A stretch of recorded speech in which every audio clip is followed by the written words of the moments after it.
देश की नागरिक हूँ जहाँ डाल डाल पर सोने की चिड़िया को पाया जाता था। मैं उस देश की नागरिक हूँ जहाँ हर 50 मील पर रूप, पहनावा और मजहब बदल जाता था। उसी देश के दिल में बसे मध्य प्रदेश के संस्कार धानी कहे जाने वाले शहर जबलपुर से मैं सृष्टि सिंह चौहान आप सभी के समक्ष उपस्थित हूँ।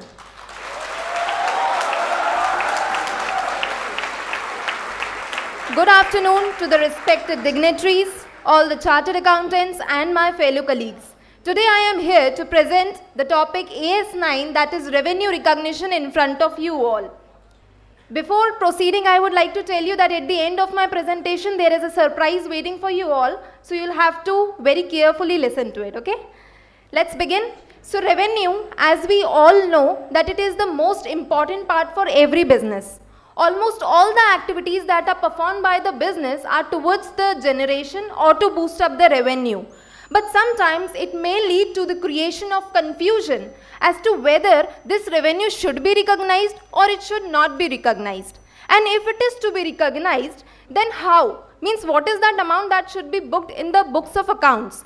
For that, we have the solution in AS9. So what is the meaning of revenue as per AS9?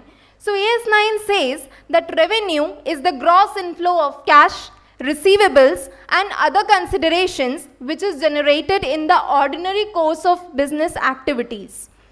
But there is an exception to this definition in case of the agency relationship, where revenue is the amount of commission and not the amount of gross inflow of cash, receivables and other considerations. So what with AS9 actually deals with? So it deals with the revenue which is recognized from the sale of goods, rendering of service and your use of enterprise resources by others, yielding interest, royalties and dividends. Now, as the definition of AS9 says that revenue is generated from the ordinary course of business activities, therefore it specifically excludes the revenue which is generated from the sale of fixed assets, or if it is any unrealized gain because of the appreciation in the value of fixed assets, or there is a realized or unrealized gain arising because of the change in the foreign exchange rates, or any liability paid at an amount less than at its carrying amount, or there is the restatement of the liability on its carrying amount. So any gain arising from this is not covered over here. Also it says that if the enterprise generates revenue from any source for which a specific AS deals in detail, then in that case also AS9 would not be applied. For example, in case of the construction contracts, AS7 would work, while if we talk about leases, so AS19 would go. If in case of the government grants, AS12 would work. In case of recognition of revenue, in case of the insurance contracts, the revenue will be recognized as per the rules of the Insurance Act. Now there is one case of internal transfers, that how the revenue would be recognized in this case. For this, let's take the example of company AB Limited. Suppose it has its two departments, A and B. The product produced by department A could either directly be sold to the market, or else it could be transferred to department B at cost plus profit basis. So both the departments, that is A and B, they are going to recognize the sales and the purchases inclusive of these internal transfer transactions.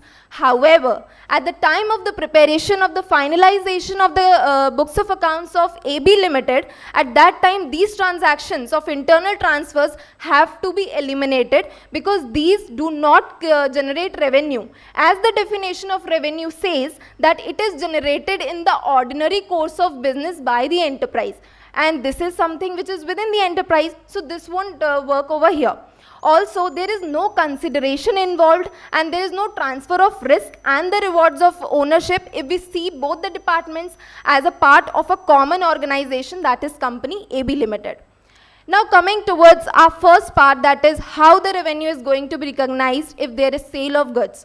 So over here, it generally happens that the transfer in property of goods, it coincides with the transfer of risk and the rewards of ownership. In this case, the revenue should be recognized at the same time only. However, in case if it does not coincide, then in that case the revenue should be recognized when there is a transfer of risk and the rewards of ownership.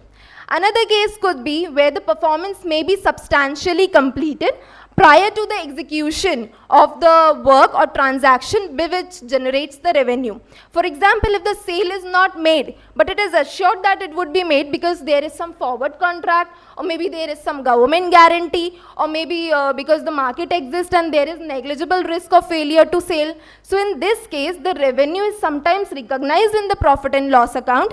Along with it, it is appropriately disclosed. Now let's discuss some of the special situations where how the revenue is going to be recognized. If it is a case of goods sold on approval basis, so in that case the revenue would be recognized when the buyer has formally accepted the goods. And if not, then if buyer has done any act which shows that he has formally accepted the goods, or else if no time is fixed between the buyer and the seller, then in that case, if the reasonable time has elapsed, you could recognize the revenue. The next comes the guaranteed sales, where the buyer is given unlimited right to return the goods. Now in this case it is really confusing because the buyer could come anytime saying that I want to return the goods, or maybe who won't turn up anytime. So in that case, the revenue should be recognized at the same time. However, a provision of return should be made which should depend upon the past experience of the seller. But in case if a sale is made to an agent, then in that case the revenue should be recognized as it is recognized in case of the consignment sale. In case of the consignment sale, it is recognized when the agent sells the goods to the third party. The next one comes the installment sales, where the consideration is not received in lump sum but in installments. So in this case, the sales revenue excluding the part of the interest, it should be recognized at the same time, and the interest amount that should be recognized on proportionate basis depending upon the unpaid amount which is due to the seller. The next one, sale and repurchase. If the seller has sold some goods and he has also agreed that he'll buy it after some time, then in that case no revenue should be recognized because cash generated from this sale is not revenue. Now coming to our second part, that how the revenue is going to be recognized if we are in the rendering of service. So in this case we will first have to find an answer to another question, that how much sale, how much revenue is, how much service is already provided in respect to the total service which is agreed to be provided. And then we could recognize the revenue by using either of the methods, proportionate completion method or the completed service contract method. We could go for the proportionate completion method in case if the number of acts required to perform the service is more than one, and the revenue would be recognized on the proportionate basis depending upon the number of acts, or there is the associated cost, contract value, or any other suitable basis. But we could also go for the completed service contract method when the number of acts to be performed are one or more than one. But in this case, the revenue is recognized when the sole or the final act has taken place. Because in this case, though some of the acts have already been performed, but the acts which are yet to be performed are so significant that without their performance, the performance could not be deemed to have been completed. Now, there are some special cases in this case only, like entrance and the membership fees. So entrance fees is generally capitalized. If we talk about the membership fees, so it again has to be seen that whether the members have to pay separately for the other activities and services provided to them.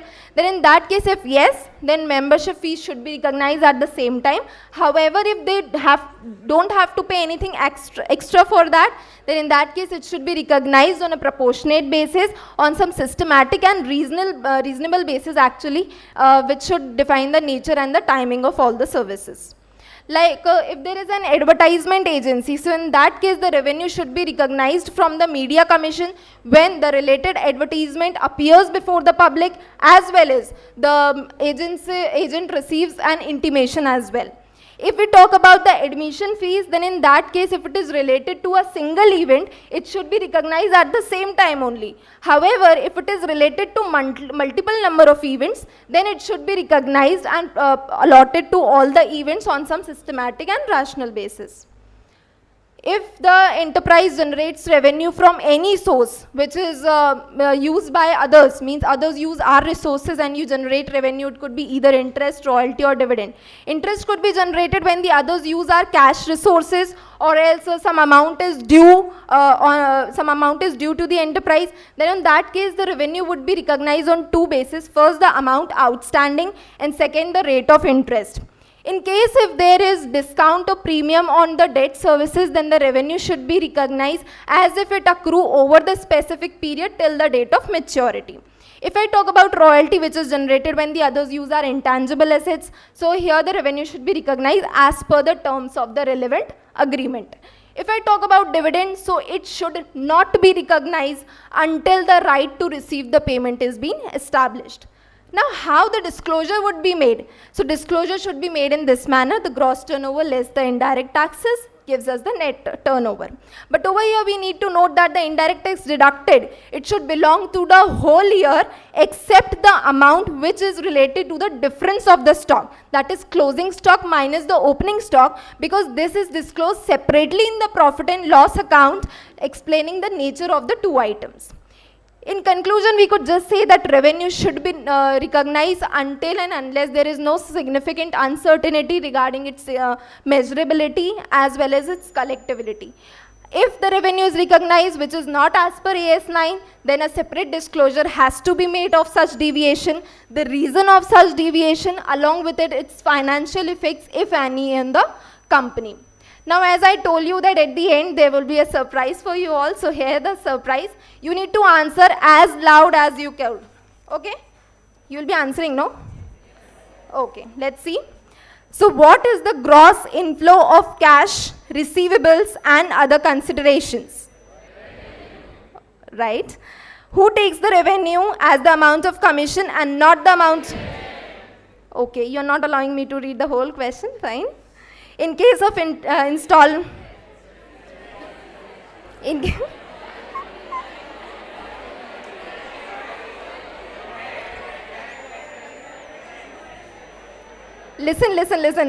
We don't have to fill in the blanks like vocabulary, okay? We'll first have to listen the question and then answer. Fine. In case of installment sales, the revenue should be recognized excluding the amount of what? Okay. What will be generated when others make use of our intangible assets? What is to be deducted from gross turnover to arrive? Thank you for such a lovely audience.